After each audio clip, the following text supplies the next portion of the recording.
ನನಗೆ ಈಗ 59 ತುಂಬಿ 60ಕ್ಕೆ ಓ ನೀವೀಗ ಸೀನಿಯರ್ ಸಿಟಿಸನ್.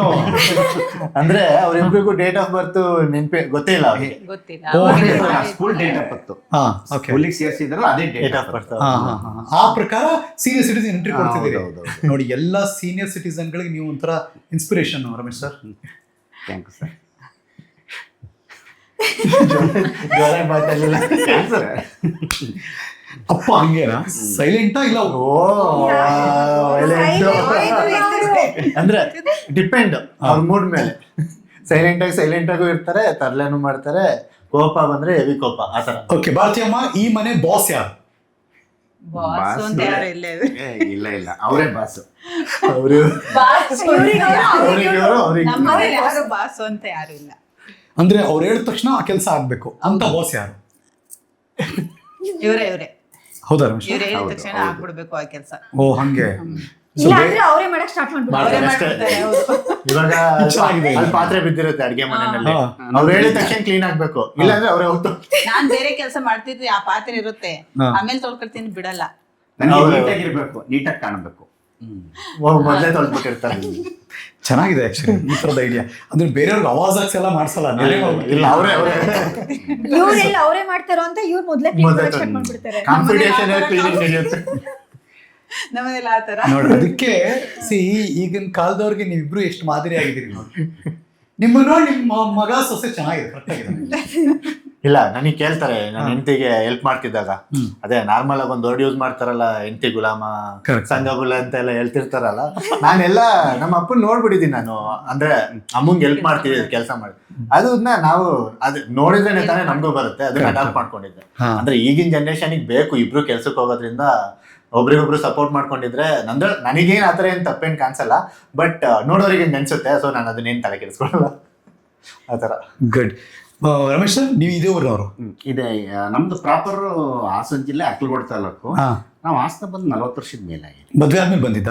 ಮದ್ವೆ ಆದ್ಮೇಲೆ. ಮದ್ವೆ ಆಗೋಕ್ಕಿಂತ ಮುಂಚೆನೂ ಇಲ್ಲೇ ಇದ್ದೆ ನಾನು, ಮದ್ವೆ ಆದ್ಮೇಲೆ ಬಂದ್ವಿ. ಭಾರತೀಯಮ್ಮ ಏನ್ ಮಾಡಿ ಎಲ್ಲಿದ್ರು? ನಾವು ಒಂದೇ ಊರು ಇಬ್ಬರದ್ದು. ನೀವಿಬ್ರದ್ದು ಲವ್ ಮ್ಯಾರೇಜಾ? ಇಲ್ಲ, ಏನಿಲ್ಲ, ಒಂಥರ ಲವ್ ಮ್ಯಾರೇಜ್. ಒಂಥರ ಲವ್. ಮದ್ವೆ ಆಗಿದ್ ಯಾವ ವರ್ಷದಲ್ಲಿ ಇಬ್ರು? 94. 1994. ಹೌದು. ಯಾವ ಡೇಟ್ ರಮೇಶ್ ಸರ್? ಏನು 13. 13ನೇ ತಾರೀಕು. ಓ, ಇವ್ರಿಗೆ ಗೊತ್ತಿಲ್ಲ ಹೋದ್ಸಲ ಆನಿವರ್ಸರಿ ದಿನ ಗೊತ್ತಿಲ್ಲ. ಸೀನಿಯರ್ ಸಿಟಿಸನ್ ಚೆಕ್ ಮಾಡ್ತಿದ್ದೆ ಎಲ್ಲ ನೆನಪಿದೆಯಾ? ಮರ್ತ್ಕೊಂಡಿರ್ತೀನಿ. ಒಟ್ಟಿನಲ್ಲಿ ಇಲ್ಲಿ ಸ್ವಲ್ಪ ಇವ್ರು ಏನಾದ್ರು ಮಾಡೋದ್ರಲ್ಲಿ ಕ್ಲೂ ಗೊತ್ತಾಗುತ್ತೆ, ಏನೋ ಇವತ್ತು ಅಂತ. ಅಂದ್ರೆ ಯಾವ ತರ, ಹೆಂಗೆ? ಅಲ್ಲ, ಇವತ್ತು ನನ್ಗೆ ಎಲ್ಲೂ ಹೋಗ್ಬೇಡಿ ಅಂತ 3 ದಿವಸದ ಮುಂಚೆಯಿಂದ ಹೇಳ್ತಾ ಇದ್ರು. ಏನೋ ಇಟ್ಕೊಂಡಿದ್ದಾರೆ, ಅದಕ್ಕೆ ಹೋಗ್ಬೇಡ ಅಂತ ಹೋಗಕ್ಕಿದ್ದಾರೆ ಗೊತ್ತಾಗ್ಬಿಡುತ್ತೆ. ಆಮೇಲೆ ಅವ್ರಿಗೆ ಕಾರ್ ತೆಗಿತೀನಿ, ಏರೆಲ್ಲ ಚೆಕ್ ಮಾಡ್ಬೇಕು ಅಂತ ನಾನಂದೆ. ಬೇಡ ನೀವ್ ಈಗ್ಲೇ ಏನು ಮಾಡ್ಬೇಡಿ, ನಾನು ಆಮೇಲೆ ಹೇಳ್ತೀನಿ, ಆಮೇಲೆ ಮಾಡಿರಿ ಅಂತ ಹೇಳಿ. ನೀವು ಬರೋದಕ್ಕೂ ಮುಂಚೆ ನಾವ್ ಆಚೆ ಹೋಗ್ತಿದೀವಿ ಅನ್ಕೊಂಡು ಕಾರ್ ತೆಗಿಲ್ಲ, ಏರೆಲ್ಲ ಚೆಕ್ ಮಾಡ್ಬೇಕು ಅಂತ ಅವ್ರ ಪ್ಲಾನ್ ಇದ್ದಿದ್ದು. ಹೋಗೋದಕ್ಕೂ ಮುಂಚೆ ನೀಟಾಗಿ ಒರೆಸಿ ಏರೆಲ್ಲ ಚೆಕ್ ಮಾಡಿ ನೋಡೋದು. ಅವ್ರಿಗೆ 1 hour ಮುಂಚೆ ಬೇಕು. ಆಮೇಲೆ ಕಾರ್ ಬಂದು ನಿಂತ್ಕೊಂಡ್ರು ನಾವು ಹಂಗೆ ನಿಲ್ಸಲ್ಲ, ಅದೆಲ್ಲ ಕ್ಲೀನ್ ಮಾಡೇ ನಿಲ್ಸ್ಬೇಕು. ನನಗೆ ನೀಟಾಗಿರ್ಬೇಕು, ಹೋಗ್ಬೇಕಾದ್ರೂ ನೀಟಾಗಿ ಒರೆಸ್ಕೊಂಡು ನೀಟಾಗಿ ಹೋಗ್ಬೇಕು. ಸೊ ಭಾರತೀಯಮ್ಮ, ಸರ್ಪ್ರೈಸ್ ಹೆಂಗಿತ್ತು ನಾವು ಬಂದಿದ್ದು? ಅಯ್ಯೋ ತುಂಬಾನೇ. ಅಯ್ಯೋ, ಇವ್ರು ಏನು ಹೇಳೇ ಇರ್ಲಿಲ್ಲ. ತುಂಬಾ ಖುಷಿ ಆಯ್ತು ಸರ್. ನಾನ್ ನಿಮ್ಮನ್ನ ನೋಡ್ಬೇಕು ಅನ್ಕೋತಾ ಇದ್ದೆ ನೇರವಾಗಿ, ಅದು ನೆರವೇರಿಸ್ಬಿಟ್ಟು ಇವ್ರು ಹೋಗಿದ್ರಲ್ಲ, ಅವಾಗ ನಾನು ಹೋಗ್ಬೇಕು ಅಲ್ಲಿಗೆ ಅನ್ಸ್ತಾ ಇತ್ತು. ಅನ್ಕೊಂಡಿದ್ದೆ ನಾನು. ಅದಕ್ಕೆ ಬಂದಾಗ ನನಗೆಂತೂ ಸಖತ್. ಭಾರತೀಯಮ್ಮ ಫುಲ್ ನಾಚ್ಕೊಂಡ್ಬಿಟ್ರೆ ಇವ್ರು ನಮ್ಮನೆಗೆ ಬಂದ್ಬಿಟ್ರಲ್ಲ. ಬಟ್ ಗೆಸ್ ಮಾಡಿರ್ಲಿಲ್ಲ ಅಲ್ಲ? ಗೆಸ್ ಮಾಡಿರ್ಲಿಲ್ಲ, 1% ಕೊಟ್ಟಿರ್ಲಿಲ್ಲ, ಬಿಟ್ಟೆ ಕೊಟ್ಟಿಲ್ಲ ಕೊನೆ ತನಕ. ನಾನು, ತಾರೇಶ್ ಮತ್ತು ಸ್ವಾತಿ ಮ್ಯಾಚ್ ಫಿಕ್ಸಿಂಗ್ ಮಾಡಿ ರೆಡಿ ಇಟ್ಕೊಂಡಿದ್ದೆ. ನಾವು ಅಂದ್ರೆ ಇವ್ರು ಹಂಗಂದಾಗ ಎಲ್ಲೋ ಹೋಗ್ತಿವಿ ಅನ್ನೋದೊಂದು ಇತ್ತು ಅಷ್ಟೇ, ಎಲ್ಲೋ ಹೋಗ್ತಾರೆ ಕರ್ಕೊಂಡು ಹೋಗ್ತಾರೆ ಅಂತ. GTVಗೆ ಹೋಗ್ಬೇಕು, ಇವರು ನೈಟು ನೀವು ರೆಡಿ ಆಗ್ಬೇಕು ಅಷ್ಟೇ ಹೇಳೋದು. 12 ಗಂಟೆಲಿ ಶೇವಿಂಗ್ ಮಾಡ್ಕೊಂಡು ಅವಾಗ ಸ್ನಾನ ಮಾಡಿ ರೆಡಿ ಆಗೋದು ನಾನು. ಆಮೇಲೆ ಕರ್ಕೊಂಡು ಹೋಗ್ತಾ ಇದಾರೆ, ಕರ್ಕೊಂಡು ಹೋದ್ರು ಏನೋ ಹೇಳ್ತಾ ಇಲ್ಲ, ಏನೋ ಇರ್ಬೇಕು, ಹೋಗ್ತಾ ಇದೀವಿ. ಅಲ್ಲಿ ಸ್ಟುಡಿಯೋಗೆ ಯಾವಾಗ ಹೋದ್ವಿ ಅವಾಗಲೇ ಗೊತ್ತಾಗಿದ್ದು ನನಗೆ. ನಮ್ಗೆ ಏನೋ ಗೊತ್ತಾ, ಅವ್ರಿಗೆ ಮುಂಚೆನೆ ಈಗ ಏನಾದ್ರು ಹೇಳಿದ್ರೆ ಇವ್ರು ಅವ್ರಿಗೆ ಪ್ರಿಪೇರ್ ಭಯ start ಆಗ್ಬಿಡ್ತಾರೆ, ಆಗ್ಬಿಡುತ್ತೆ. ಭಯ ಸ್ಟಾರ್ಟ್ ಆಗ್ತಾರೆ, ಪ್ರಿಪೇರ್ ಆಗ್ತಾರೆ. ನನಗೆ ಯಾವಾಗ್ಲೂ ಅದೇ ಹೇಳಿದ್ನಲ್ಲ, ನಾವು ನಿಮ್ ಇಂಟರ್ವ್ಯೂಗೆ ಬಂದಾಗ್ಲೂ ಅಷ್ಟೇ ಏನ್ ಪ್ರಿಪೇರ್ ಆಗಿ ಬಂದಿರ್ಲಿಲ್ಲ. ಅಲ್ಲಿ ಏನ್ ಮಾತಾಡ್ಬೇಕು ಅನ್ನಿಸ್ತು ಅದೇ ಮಾತಾಡ್ದೆ. ಹಂಗ್ ಮಾತಾಡ್ದಾಗ್ಲೇನೆ ನಾವೇನು ಅಂತ ಜನಕ್ಕೆ ಗೊತ್ತಾಗೋದು, ಮತ್ತೆ ನಿಮ್ಗಳು ಕೂಡ ಚೆನ್ನಾಗಿರುತ್ತೆ ಅಂತ ನಮ್ಮ ಉದ್ದೇಶ ಅಷ್ಟೇ. ನಿಮ್ಮಿಬ್ಬರಿಗೆ ಅವರಿಬ್ಬರನ್ನ ನೋಡಿದ್ರೆ ಏನ್ ಅನ್ಸುತ್ತೆ? ಮಗ ಸೊಸೆನ ಭಾರತೀಯಮ್ಮ? ತುಂಬಾ ಖುಷಿ ಅನ್ಸುತ್ತೆ. ಅಷ್ಟೇನಾ? ನಿಮ್ಗೆ ಅವ್ರೇನೋ ಸೊಸೆನ ಏನು ಹೇಳಿ ಫಸ್ಟ್ ನಾವು ಅವ್ರಿಗೆ ಸೊಸೆ ಅಂತ ನಾವು ಅನ್ಕೊಂಡಿಲ್ಲ, ಅವ್ರು ಯಾವತ್ತೂ ಮಗಳು. ಸೊಸೆ ತರ ನೋಡಿಲ್ಲ. ಮಗಳ ತರನೇ ನೋಡೋದು ನಾನು. ಅವಳು ಮದ್ವೆಗಿಂತ ಫಸ್ಟ್ ಇಂದನೂ ನಾನು ಅವಳನ್ನ ನಮ್ಮ ಮನೆ ಮಗಳು ಅನ್ಕೊಂಡೇ ಇರೋದು. ಅವಳು ಬೇರೆ ಸೊಸೆ ಈ ತರ ನಾವ್ ತಿಳ್ಕೊಂಡೇ ಇಲ್ಲ. ಬೇರೆ ಸೊಸೆ ಅಲ್ಲ, ಸೊಸೆ ಬೇರೆ ಮನೆ ಸೊಸೆ ಅಂತ ತಿಳ್ಕೊಂಡಿಲ್ಲ. ಬೇರೆ ಮನೆ ಹುಡ್ಗಿ ಅಂತ ಅವಾಗ್ಲಿಂದ ನಮ್ಮ ಅನ್ಕೊಂಡಿಲ್ಲ. ಮನೇಲಿರೋ ಹುಡುಗಿನೇ ಅನ್ನೋ ರೀತಿ ಇದೀವಿ. ಇವಾಗ್ಲೂ ನಾನು ಕೋಪ ನಮ್ಮ ಮಾಡ್ಕೊಂಡು ಮಗಳು ಅನ್ನೋ ತರ ಇದೀವಿ ಅಂತ, ಹುಡುಗಿ ಅಂತ ಅದು. ನಮ್ಮನೆ ಹುಡುಗಿ ಅದು ಅವ್ರ ಭಾಷೆ ಅದು ಹಳ್ಳಿ ಅಲ್ಲ. ಭಾಷೆ. ನಾನು ಹಳ್ಳಿಲಿ ಇದ್ದವಳು. ನಾವು ಏನು ಓದಿದ್ರಿ ಭಾರತೀಯಮ್ಮ? ನೀವು ಏನು ಓದಿದ್ರಿ? ಏನಿಲ್ಲ, ಹೇಳಿ ನೀನೇ. ಪರವಾಗಿಲ್ಲ, ಒಂದನೇ ನೀವೇ ಕ್ಲಾಸ್, ಹೇಳ್ತೀರಿ. ಎರಡನೇ ಕ್ಲಾಸ್, ಮೂರನೇ ಕ್ಲಾಸ್? ಇಲ್ಲ ಓದಿದ್ರೆ ಇಲ್ಲ, 7th ವರೆಗೂ ನಾವೇನು ಓದಿರ್ಬೋದು. ಏನಂತ ಇಲ್ಲ, ಇಲ್ಲ, ಇಲ್ಲ, ಓದಿಲ್ಲ. ನಾನು ಅವ್ರ ಸ್ಕೂಲಿಗೆ ಹೋಗಿಲ್ಲ. ನಾನು ಸ್ಕೂಲಿಗೆ ಹೋಗಿಲ್ಲ. ಓಕೆ, ಶಾಲೆ ಪಾಠ ಬಿಟ್ಬಿಡಿ, ಜೀವನದ ಪಾಠ. ಜೀವನ ಪಾಠ ಚೆನ್ನಾಗಿ ಇನ್ನೊಂದ್ ಹೇಳ್ಬೇಕು ಇದ್ರಲ್ಲಿ ಏನು ಅಂದ್ರೆ, ಅವ್ರ ಸ್ಕೂಲಿಗೆ ಹೋಗಿಲ್ಲ, ಬಟ್ ನನಗೆ ಹೇಳ್ಕೊಡೋದಕ್ಕೋಸ್ಕರ ಅವರೆಲ್ಲ ಅಕ್ಷರಗಳನ್ನೆಲ್ಲ ಸ್ವಲ್ಪ ಕಲ್ತಿದ್ದು, ಸ್ವಲ್ಪ ಕಲ್ತ್ಕೊಂಡು. ಮತ್ತೆ ಬರೆಯೋದು, ಅವ್ರ ಸೈನ್ ಬರೆಯೋದೆಲ್ಲ ಅವರೇ ಕಲ್ತ್ಕೊಂಡ್ರು. ಹೋಗಿಲ್ಲ, ನನಗೆ ಹೇಳ್ಕೊಡ್ತಿದ್ರಲ್ಲ ಹಂಗೆ ಅವರು ಕೂಡ ಪಾಠನ ಕಲ್ತ್ಕೊತಾ ಇದ್ರು. ಈ ಬರೆಯೋದಾರ ಆಗ್ಲಿ ಎಲ್ಲಾನು ಬರೀತಿದ್ರು, ಅವರು ಬುಕ್ಕಲ್ಲೆಲ್ಲ ಬರ್ದಿಟ್ಟಿರೋರು. ಸೊ ಅದೊಂಥರ ಖುಷಿ ಅಲ್ವಾ, ಯಾರು ಆತರ ಬರಲ್ಲ. ಕರೆಕ್ಟ್. ಅಮ್ಮ ಇನ್ನೊಂದು ಮಾತು ಹೇಳಿದ್ರಿ, ಈಗ ಜೀವನದ ಪಾಠ ಅಂದೆ, ಅದು ಪೂರ್ತಿ ಗೊತ್ತು ನನಗೆ. ಜೀವನ ಪಾಠನ ಚೆನ್ನಾಗಿ ಕಲ್ತ್ಕೊಂಡಿದ್ವಿ. ಹೆಂಗ್ ಕಲ್ತ್ರಿ? ಅಂದ್ರೆ ನಾನ್ ಬೆಳೆದ್ ಬಂದ ದಾರಿ ಹಂಗಿತ್ತು, ಅದರಿಂದ ಜೀವನ ಪಾಠನ ನಾನು ಚೆನ್ನಾಗಿ ಕಲ್ತಿದ್ದೀನಿ. ಮದುವೆಗೆ ಮುಂಚೆ ಜೀವನ ಒಂದಿರುತ್ತೆ, ಮದುವೆ ಆದ್ಮೇಲೆ ಒಂದು ಜೀವನ ಇರುತ್ತೆ. ಯಾವ್ದು ಚಂದ ನಿಮ್ಗೆ? ಮದುವೆ ಆದ್ಮೇಲೆ ಚೆನ್ನಾಗಿರೋದು. ಸರ್ ರಮೇಶ್ ಸರ್ ಚೆನ್ನಾಗಿ ನೋಡ್ಕೊಂಡವ್ರೆ. ಇಲ್ಲ, ತುಂಬಾ ಕಷ್ಟಪಟ್ಟಿದ್ದೀವಿ ನಾವು. ಹಾಸನಕ್ಕೆ ಬರಬೇಕಾದ್ರೆ ನಮ್ಮ ಫ್ಯಾಮಿಲಿಯಲ್ಲಿ ಸ್ವಲ್ಪ ಪ್ರಾಬ್ಲಮ್ ಆಯಿತು. 1 ವರ್ಷ ಮಗು ಕರ್ಕೊಂಡು ನಾವು ಹಾಸನಕ್ಕೆ ಬಂದಿದ್ದು. ಕಷ್ಟ ಭಗವಂತನಿಗೆ ಗೊತ್ತು. ತುಂಬ ಕಷ್ಟಪಟ್ಟಿದ್ದೀವಿ ಈ ಲೆವೆಲಿಗೆ ಬರೋಕ್ಕೆ. ಹೆಂಗಿತ್ತು ನಿಮ್ಮ ಸ್ಟೇಟಸ್? ಹೆಂಗಿತ್ತು ರಮೇಶ್ ಸರ್? ನಾನು ಆಲ್ಮೋಸ್ಟ್ ಆವಾಗಲೇ ಎಲೆಕ್ಟ್ರಿಕಲ್ ಕೆಲಸ ಗೊತ್ತಿತ್ತು ನನಗೆ. ಹಾ, ಗೊತ್ತಿದ್ರು ಅವಾಗೆಲ್ಲ ಕೆಲಸ ಕೊಡ್ತಾ ಇರಲಿಲ್ಲ, ನಾವು ಕೇಳಿದ್ರೆ ಯಾರು ಕೊಡ್ತಾ ಇರಲಿಲ್ಲ. ಆಮೇಲೆ ಹುಡಿಕೊಂಡು ಅಲ್ಲಿ ಇಲ್ಲಿ ಅವ್ರವ್ರ ಕಡೆ ಎಲ್ಲ ಹುಡಿಕೊಂಡು ತುಂಬ ವರ್ಷ ಕೆಲಸ ಮಾಡ್ಕೊಂಡೆ. ಆಮೇಲೆ ನಾನೇ ಲೈಸೆನ್ಸ್ ಮಾಡಿಸ್ಕೊಂಡು ನಾನೇ ಓನಾಗಿ ಕೆಲಸ ಮಾಡ್ಕೊಂಡೆ. ಆಮೇಲೆ ಹುಡುಗರನ್ನ ಯಾರನ್ನೂ ಇಟ್ಕೊಳ್ತಿದ್ದಿಲ್ಲ. ಯಾಕೆ ಇಟ್ಕೊಳ್ತಿರ್ಲಿಲ್ಲ ಅಂದರೆ ಕ್ವಾಲಿಟಿ ಕೊಡಲ್ಲ, ಮತ್ತು ನನಗೆ ಅವನಿಗೆ ಸಂಬಳ ಕೊಟ್ಟರೆ ನನಗೆ ದುಡ್ಡು ಶಾರ್ಟೇಜ್ ಆಗ್ಬಿಡುತ್ತೆ ನಮ್ಮ ಜೀವನ ಮಾಡೋಕ್ಕೆ ಅಂತ ಹೇಳ್ಬಿಟ್ಟು ಅವ್ರು ಮಾಡೋ ಅಂಥ ಕೆಲಸನೂ ನಾನೇ ಮಾಡ್ಕೊಂಬರೀ. ಇಲ್ಲಿವರೆಗೂ ನಾನು ಹುಡುಗರ ಇಟ್ಕೊಂಡು ಕೆಲಸ ಮಾಡಿಲ್ಲ. ಸೊ ಈ ಹಾಸನಕ್ಕೆ ಬರ್ಬೇಕಾದ್ರೆ ಇಲ್ಲಿ ಯಾವ ಮನೇನೂ ಇಲ್ಲ, ಯಾವ ಜಾಗ ಏನೂ ಇಲ್ಲ? ಇಲ್ಲ, ಏನೂ ಇಲ್ಲ, ಏನೂ ಇಲ್ಲ. ಇಲ್ಲ, ನಾವು ಹಾಸನಕ್ಕೆ ಬರ್ಬೇಕಾದ್ರೆ ಮನೆ ಇರಲಿಲ್ಲ. ಒಂದು ಜಮೀನ್ ಮಾರ್ಕೊಬಿಟ್ಟು ಅದೇ ಕೆರೆ ಹಾಸನದಲ್ಲಿ ಹುಣಸಿನ ಕೆರೆ ಅಂತ ಇದೆ. ಆ ಹುಣಸಿನ ಕೆರೆಯಲ್ಲಿ ಮಣ್ಣನ್ನ ತುಂಬಿಸ್ಕೊಂಡು ನಾವು ಕೆರೆಗೆ ಕದ್ದು ಮುಚ್ಚಿ ಈ ರಾತ್ರಿ ಟೈಮ್ ತುಂಬಿಸ್ಕೊಳ್ಳೋದು, ಅಲ್ಲೊಂದು ಮನೆ ಕಟ್ಕೊಂಡಿದ್ವಿ. ಅದು ಸ್ವಂತ ಜಾಗ ಅಲ್ಲ, ಕೊಂಡ್ಕೊಂಡಿದ್ದಲ್ಲ. ನಿಮ್ಗೆ ಗೊತ್ತು ತಪ್ಪು ಅಂತ? ಗೊತ್ತು ತಪ್ಪು, ನಾವು ಮಾಡ್ತಿರೋದು ತಪ್ಪು ಅಂತ ಗೊತ್ತು. ನಮಗೆ ವಿಧಿ ಇಲ್ಲ, ಇರಕ್ ಜಾಗ ಇಲ್ಲ. ಆಗ ಈಗ ಜಾಗ ಇಲ್ಲದೆ ಇರೋದ್ರಿಂದ ನಾವು ಅಲ್ಲಿ ನಮ್ಮ ಅಣ್ಣ ಮೊದ್ಲಿದ್ರು, ಅವ್ರ ಆಶ್ರಯದಲ್ಲಿ ಹೋಗ್ಬಿಟ್ಟು ನಾವು ಆ ಪಕ್ಕದಲ್ಲಿ ಹಿಂಗ್ ಮಾಡ್ಕೋತೀವಿ ಅಂತ ಹೇಳಿದ್ಕೆ ಅವರು ಸಪೋರ್ಟ್ ಮಾಡಿದ್ರು. ಅಲ್ಲೇ ಮಾಡ್ಕೊಂಡಿದ್ವಿ.